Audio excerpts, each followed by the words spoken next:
Morning, Steve. This is Mike Brunker from the Las Vegas Review-Journal. Good morning. Good to see you. I'm writing a piece on Ron, and I'm interested in your view of, you've worked with him a long time now. How has his kind of approach to the game morphed over the years, if at all? Or did he come in with a real clear game plan that he's been executing ever since? I think a very clear game plan that has been consistently tweaked. Extremely consistent in his approach, in his planning, and in his goals.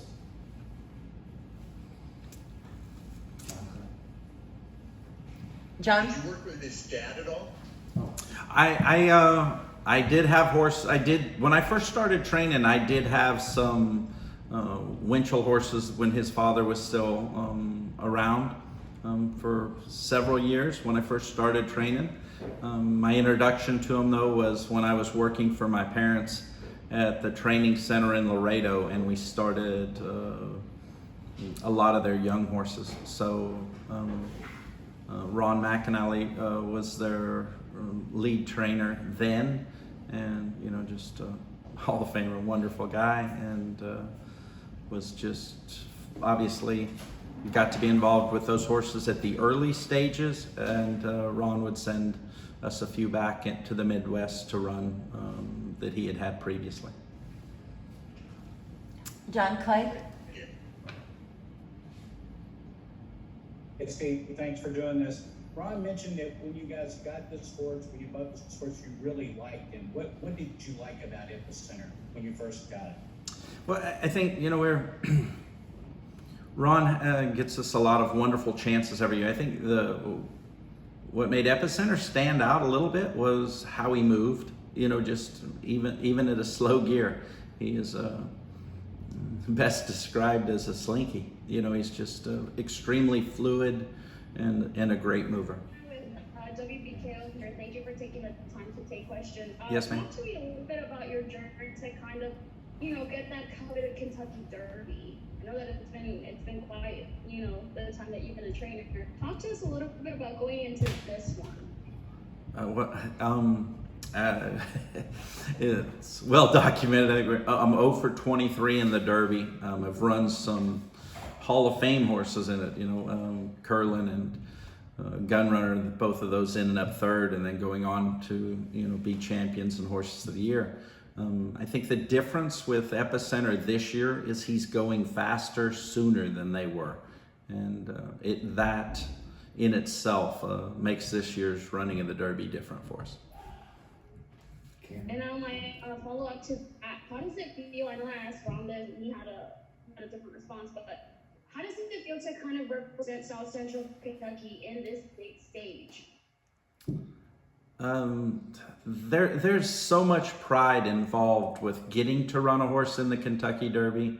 The build-up for us and just is almost year-round. I mean, the clock starts from the moment you acquire them or they are born, and we're Derby dreamers. And for him to have checked off all the boxes in the way that he has and the buildup of it, it is extremely exciting. And when you, as you mentioned, representing Central Kentucky, there's racing in the fan base, and everywhere you go, it is wonderful for horses of this quality to excite people as much as they do. And we're just very proud to be in this position. I just want to interject a question first. Have you, to your knowledge, ever trained a Bowling Green bred horse before?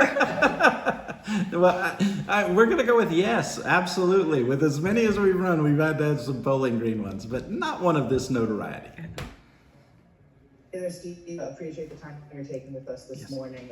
I wanted to get a reaction to the post-position draw from yesterday, and also with that, maybe what this new gate that they instituted a couple of years ago means for horses like Epicenter, or really any horse that's kind of drawn a bit more toward the inside, and if it helps level the playing field at all compared to the two gates that were used before. I think that's very accurate in the fact, level the playing field. It is done. I think the new 20 horse gate that Churchill's acquired for the Kentucky Derby has leveled the playing field as much as you possibly can in a 20 horse field. There's no varying distance between horses, and that allows for the contact, if made, to be severe. With that being said, you have no control over how 23-year-olds will handle this volume of crowd for the first time, or none of them obviously been in a race that's had that many runners in it. And going back to the fact that we're in the 3-hole, I think the further you are inside, I think the more important the first step is, because of the natural chain reaction of somebody being where you hope to be would change. Muhammad? Hey there, Steve. Appreciate you joining us again. Like the camera Yes. said, this is Mohammed with WBKO TV in Bowling Green. I know Anna already kind of asked us to follow up on that, and I think we asked Ron this earlier. When people think of horse racing in Kentucky, they usually think of either Lexington or Louisville. Bowling Green's kind of in some people's heads off the map when it comes to that. Depending on how Epicenter does, how cool do you think that this performance could be as far as, maybe getting people in the Warren County, Bowling Green area more into horse racing compared to, previous years? Okay. My perspective, from my perspective, racing in the Midwest and being in Kentucky seasonally, when you drive into the state and you see "Welcome to the State of Kentucky" and the horse, it's that excitement, when you cross the state line. But for the Bowling Green area and stuff, Ron and his participation has obviously made it that much more important to me as well. I mean, he is obviously our biggest supporter, and all of the accolades and success that we've been given is because of those sort of the opportunities Ron has given us. Anna? Hi, Steve. What will be kind of your ritual on Saturday as you get ready for the Kentucky Derby? Will you be wearing, like socks or anything like that? Well, you touched on it perfectly. I don't have a lucky anything for the Derby yet, so it'll all have to be new. I mean, we got to try. So we need a lucky something. So obviously we haven't identified it yet, being 0 for 23, but. We have we have 6 horses in on Derby Day and some very exciting horses to run, which will help us distract us until the main event. I want to interject here. Steve used to have the Lucky Curlin suit. Yeah, I do. And what happened to it? It had to be, It was the Lucky Curlin suit. It didn't work for the others. And then I had the Lucky Gunrunner suit that didn't work for the others. So, but Epicenter's dress has been a little casual, so we'll see if I can get away with that on the Derby.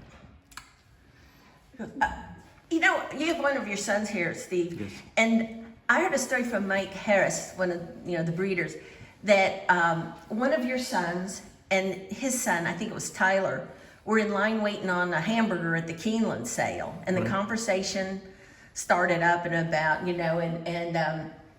Mike's son said something to the effect of, just the conversation yourselves. Yeah, we got a horse we really like. And they said it wasn't long later when your dad, and maybe you were there, came right over to the barn. I mean, do you know the other half of that story? No, I'm not aware of it, but it would have been Eric, who's here with me today, came over for the interview.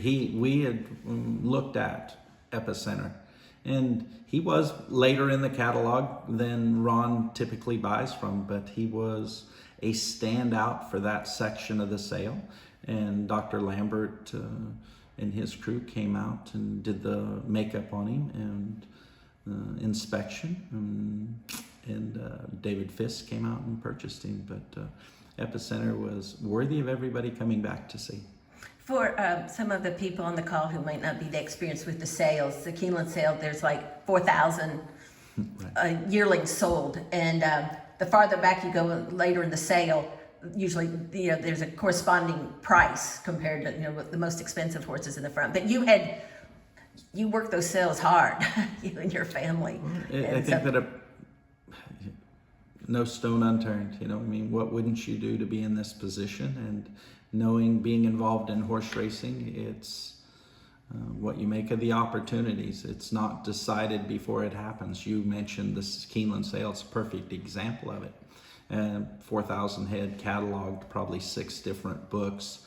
Consigners, breeders, you know, put what they feel is their best prospects or most expensive horses early, and it does trickle down effect. But then I think you get a few books in there that to find or feel that you've located a gem such as Epicenter is what makes this such a wonderful sport. It's there for everybody, you know, just not only the elite, but you must do the work. Jared McDonald. Jared? Hey Steve, this is Jared McDonald from the Daily News here in Bowling Green. Yes, sir. Kind of going off all of that, what's your relationship like with Westwind Farms, you know, the breeder of Epicenter and the Harris family there, if at all?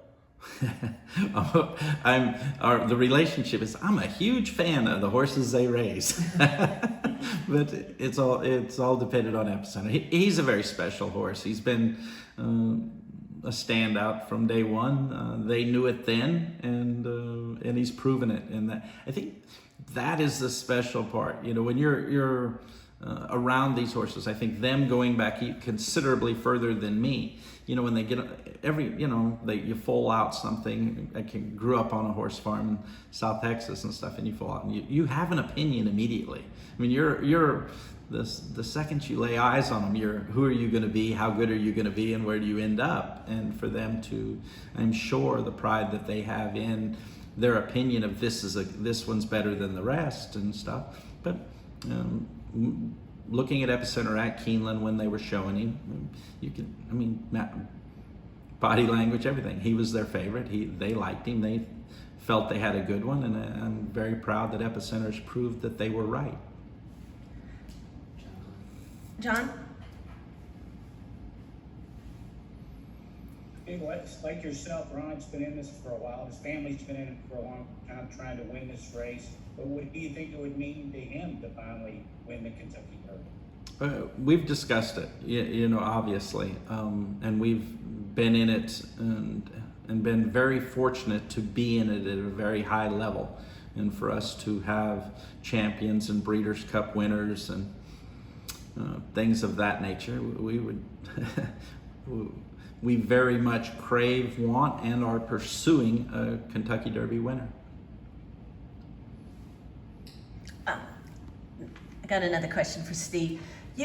Getting back to the Harrises, you know, your whole family and in Laredo, it's a family operation. You must really appreciate the fact that it's the 3 brothers and Mike's 2 sons, and they do all the work themselves and raise their feed. And I'm proud of it, can relate to it. You know, I haven't been unbelievably fortunate to be in the position that we are now, but it's, you know, I grew up, my mom was the trainer, my dad was the jock, and me and my one older brother were the majority of the help. I mean, I'm very proud of that, and I think that upbringing and those experiences and needing to be the person to get it done have allowed me to attain the success that I have. And for families in horse racing, I can't imagine anything tighter than that bond.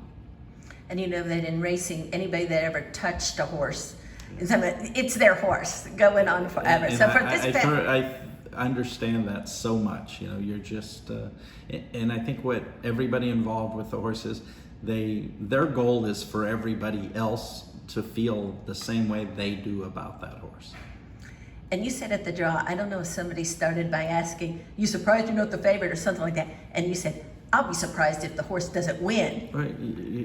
It's what we're here for. You know, you're doing this expecting and planning on success, trying to put yourself in position to have success. And Epicenter is the caliber of horse that gives you that kind of confidence. Any last call for questions? Okay. Steve, thank you very much. Absolutely. Appreciate it. Thank you guys. Have a good week. Thanks, Steve. Thank you.